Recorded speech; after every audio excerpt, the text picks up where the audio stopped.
Bence vagyok, 10 éves, ők meg Julcsi és Misi, vagyis anya és apa. Azt hinnétek, az életem csupa játék? Hát most is itt vagyok, ahelyett, hogy nem is tudom, kint fociznék vagy... Sapka! Az, köszi. Szóval végig kell néznem, hogy a szüleim... Fú, de kakaós lett. Bocsi, ez én voltam. Ahogy a szüleim elintézik a heti dolgokat. Anyának? Oké. Gyógyszerek, táska, tisztító. Nehéz ez nekem. Bárcsak... De nem.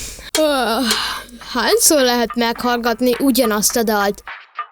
Még szerencse, hogy az én hajam mindig tökéletes.